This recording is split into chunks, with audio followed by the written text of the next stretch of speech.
ඊළඟට ගරු එස්.එම්. මුෂාරෆ් මැතිතුමා විනාඩි 7ක කාලයක් තියෙනවා ඔබතුමාට. கல்வி அமைச்சர் மீதான வரவு செலவு திட்ட விவாதத்தில் எனக்கும் பேச கிடைத்தமைக்கு முதற்கான நான் நன்றியை தெரிவித்துக் கொள்கின்றேன். கல்வி அமைச்சு தொடர்பாக பேசுவதாக இருந்தால் நிறைய விடயங்கள் பேச வேண்டும். குறிப்பிடப்பட்ட 7 நிமிடத்திற்குள் எவ்வாறு பேசி முடிப்பது என்பதுதான் இங்கே முக்கியமான பிரச்சனை. எல்லா இந்த வரவு செலவு திட்ட உரையிலுமே எனக்கு ஒதுக்கப்பட்ட பேச்சுகளில் பெரும்பாலும் இந்த அரசாங்கத்தினுடைய அமைச்சர்கள் குறிப்பிட்ட அதிகாரிகளை நான் பாராட்டும் விதமாக பேசுவதை வழக்கமாக கொண்டிருக்கிறேன். ஏன் நான் அவ்வாறு செய்கிறேன் என்பது தொடர்பாக நான் எனக்குள் யோசித்து பார்த்தேன். அரசு தரப்பில் இருப்பதனால் அவ்வாறு பேசுகிறேனா என்றால் நிச்சயமாக இல்லை. எனக்கு கிடைக்கப்பெற்ற இந்த பாராளுமன்ற பதவியை கொண்டு எமது மக்களினுடைய கோரிக்கைகள் நீண்ட காலமாக இதற்கு முன்பு 2-3 தசாப்தங்களாக அரசியல் செய்தவர்கள் நிறைவேற்றாத கோரிக்கைகளால் ஏமாந்து போன மக்களுக்கு என்னுடைய இந்த அதிகாரத்தை கொண்டு என்னால் செய்ய முடிந்திருக்கிறதா என்றால் நிச்சயமாக செய்ய முடிந்திருக்கிறது. அந்த அடிப்படையில் எனக்கான ஒரு பேச்சு இங்கே ஒரு சந்தர்ப்பமாக வழங்கப்படுகிற போது எனக்கு உதவி செய்த அமைச்சர்கள், எனக்கு உதவி செய்த அதிகாரிகளுக்கு நன்றி சொல்ல வேண்டிய ஒரு கடப்பாடு எனக்கு உண்டு. அந்த வகையில் தான் போக்குவரத்து துறை சார்ந்து பேசுகிற போதும் அதனுடைய அமைச்சர் அதிகாரிகளுக்கு நான் நன்றி தெரிவித்திருந்தேன். அந்த அடிப்படையில் தான் இன்றைய இந்த உரையிலும் கூட கல்வி அமைச்சர், அதே போன்று பந்துல கல்வி அமைச்சர் சுசில் பிரேம்ஜெயந்த் அவர்கள், அதே போன்று கல்வி ராஜாங்க அமைச்சர் புரொஃபசர் சுரேன் ராகவன் அவர்கள், கல்வி ராஜாங்க அமைச்சர் அரவிந்தகுமார் போன்றோருக்கும் நான் என்னுடைய நன்றியை நான் முதற்கண் தெரிவித்தவனாக என்னுடைய உரையை தொடங்கலாம் என்று நான் நினைக்கின்றேன். நான் ஏன் இவ்வாறு சொன்னேன் என்றால், எமது பிராந்தியம் பொத்துவில் பிரதேசத்தை எடுத்து பார்க்கிற போது பொத்துவில் பிரதேசத்தில் ஒரு தனியான கல்வி வலயம் வேண்டும் என்பது 2-3 தசாப்த கோரிக்கை. இந்த கல்வி வலயத்தை பெற்றுத் தருகிறேன் என்றுதான் தேர்தல் மேடைகளில் எல்லோரும் பேசி வாக்குகளையும் சம்பாதித்துக் கொண்டார்கள். ஆனால் யாருமே அந்த மக்களுக்கான அந்த உரிமையை பெற்றுக் கொடுக்கவில்லை. Charity begins at home, peace begins at school என்று சொல்வார்கள். ஒரு சமாதானம் ஒரு பாடசாலையில் மையம் பெறும் என்று சொல்லப்படும். ஆனால் இந்த கல்வியை, இந்த பாடசாலையை கொண்டே 3 இனங்களையும் 3 துருவங்களாக பிரித்த ஒரு பொறுப்பு கடந்த கால கல்வியலாளர்கள் அல்லது கடந்த காலத்திலே இருந்த அரசியல்வாதிகளுக்கு பொருந்தும். பொத்துவிலை பொறுத்தளவிலே ஒரு பிரதேச செயலகத்திற்குள் உள்ள 3 இனங்களும் 3 பிரதேச செயலகத்திற்குள்ள 3 ஊர்களினுடைய கல்வி வலயங்களோடு பிணைக்கப்பட்டிருப்பது துரதிருஷ்டவசமானது. குறிப்பாக எமது பிரதேச செயலகத்திற்குள் உள்ள தமிழ் பாடசாலைகள் திருக்கோயில் வலயத்திற்கும், எமது பிரதேச செயலகத்தில் உள்ள சிங்கள பாடசாலைகள் அம்பாறை வலயத்திற்கும், எமது பிரதேச செயலகத்தில் உள்ள முஸ்லிம் பாடசாலைகள் அக்கரைப்பற்று வலயத்திற்குமாக பிரித்து கொடுக்கப்பட்டு கல்வியிலே ஒரு சமூகத்துக்குள் ஒரு இணக்கப்பாட்டை கொண்டு வர முடியாத ஒரு துரதிருஷ்டவசமான ஒரு நிலைமையை இதற்கு முன்பு கல்வியலாளர்களும் ஏனையவர்களும் உருவாக்கியமையை நான் மிக பெரும் அவமானமாக பார்க்கின்றேன். எனவே இந்த நிலைமை மாற வேண்டும் என்பது தொடர்பாக இந்த பாராளுமன்றத்திற்கு நான் ஒரு உறுப்பினராக வந்ததன் நாள் தொடக்கம் அதற்கான முயற்சியை செய்து வருகிறேன். அந்த வகையிலே கல்வி அதிகாரிகள் தொடக்கம் கல்வி அமைச்சர் வரையிலும் இந்த விவகாரத்தை நான் கொண்டு சென்றதன் அடிப்படையில் பலதரப்பட்ட பேச்சுவார்த்தைகள் நடாத்தப்பட்டன.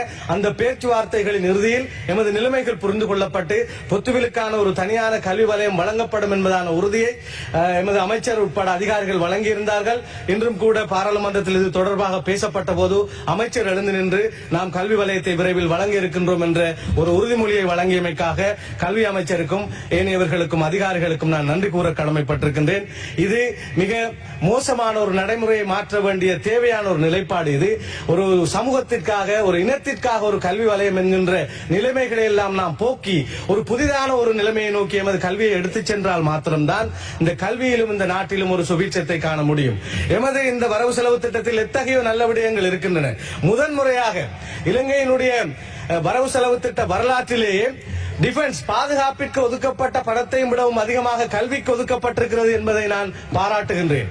உண்மையிலேயே கல்விக்காக 6% ஒதுக்கீடு வரவு செலவு திட்டத்தில் உள்வாங்கப்பட வேண்டும் என்ற சர்வதேச நியமனங்கள், சர்வதேச கோட்பாடுகள், அதே போன்று எமது மக்களினுடைய போராட்டங்கள் இருந்தாலும் எமது நாடு இன்று இருக்கின்ற ஒரு சூழ்நிலையிலே அதனை செய்வதற்கு முடியாமல் போனாலும் இந்த டிஃபென்ஸ் பாதுகாப்புக்கென வழக்கமாக ஒதுக்கப்படுகின்ற பணத்தையும் பார்க்க இந்த கல்விக்கென ஒதுக்கப்பட்டமைக்காக நான் ஜனாதிபதிக்கும் அதே போன்று கல்வி அமைச்சருக்கும் ஏனைய அமைச்சர்களுக்கும் என்னுடைய பாராட்டை முதற்கண் நான் தெரிவித்துக் கொள்கின்றேன். கல்வியிலே நாங்கள் எத்தகைய மாற்றங்களை செய்ய வேண்டும் என்று பேச வெளிக்கிட்டால் நிறைய பேச வேண்டும். இந்த நாட்டிலே இருக்கின்ற பரீட்சை மைய கல்வி தொடர்பாக பல கல்வி சீர்திருத்தவியலாளர்கள் பல்வேறு கருத்துக்களை சொன்னார்கள். கல்வி பரீட்சை மைய கல்வி இப்போதுதான் தொடங்கி இருக்கின்றன. வினைத்திறனாளர்களை உருவாக்க முடியாது என்ற விடயங்கள் எப்போதும் பேசப்படும். ஆனால் இப்போது இந்த பரீட்சை மைய கல்வியை விடுத்து மாணவர் மைய கல்வியை உருவாக்குகின்ற ஒரு விடயம் தொடர்பாக எமது கல்வி அமைச்சர் சுசில் பிரேம்ஜெயந்த் அவர்கள் எல்லா இடங்களிலும் அதனை குறிப்பிட்டு வருகின்றார். உலகத்திலே மிகச்சிறந்த மிகச்சிறந்த கல்வியை பினிஷ் எடுகேஷன் என்பார்கள், பின்லாந்தினுடைய எடுகேஷன்.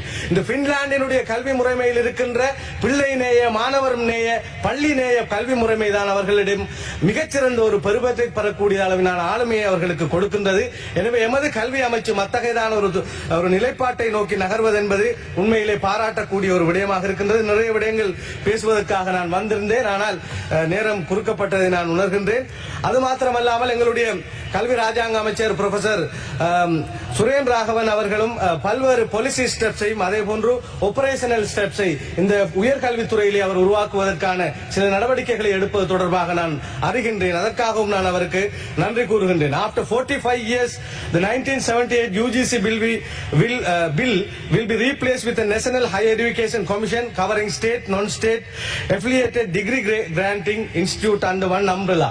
இது நீண்ட காலமாக நான் ஊடகத்தில் பணியாற்றுகிற போதும் கல்வி சட்டம் அல்லது உயர்கல்வி சட்டம் பற்றி பேசுகிற போது எமது நாட்டிலே சட்ட திருத்தங்கள் வந்தன. ஒரு புதிய சட்டத்தை உருவாக்குவது தொடர்பில் கல்வியலாளர்கள் பேசிக்கொண்டே இருந்தார்கள், மாற்றங்கள் கொண்டு வரப்படவில்லை. 1978 பிறகு 45 வருடங்களுக்கு பிறகு இத்தகைய ஒரு நிலைமை உருவாக்கி இருக்கிறது. அதே போலவே இன்று 3 non-state மெடிக்கல் ஃபேக்கல்டியை 2024 உருவாக்குவது தொடர்பான ஒரு தீர்மானம் இங்கே எடுக்கப்பட்டிருக்கிறது. இப்பொழுது இந்த கெவிந்து என்ற ஒரு பாராளுமன்ற உறுப்பினர் இருக்கின்றார். அவர் இந்த பாராளுமன்ற உறுப்பினராக இந்த பாராளுமன்றத்தில் இருப்பதை நினைத்து நான் உண்மையில்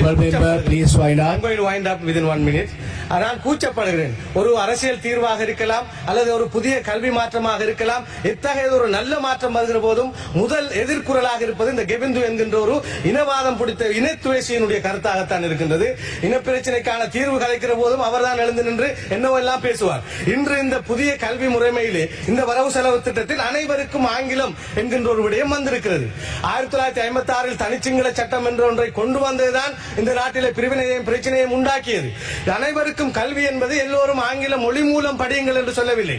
அரசாங்கம் சொல்கிறது அனைவருக்கும் ஆங்கிலம் கல்வியை உருவாக்குகின்ற ஒரு 10 வருட திட்டத்தை கொண்டு வருகிறது. ஐடி இல்லை என்றால் எப்படி நாம் கல்வியலாளராக இருக்க போகிறோம்? எனவே இந்த இனவாத கருத்துக்களை விட்டு எல்லோருமாக சேர்ந்து இந்த கல்வித்துறையில் ஒரு மாற்றத்தை கொண்டு வருவதற்கு பாடுபட வேண்டும் என்று கோரி விடைபெறுகிறேன். நன்றி.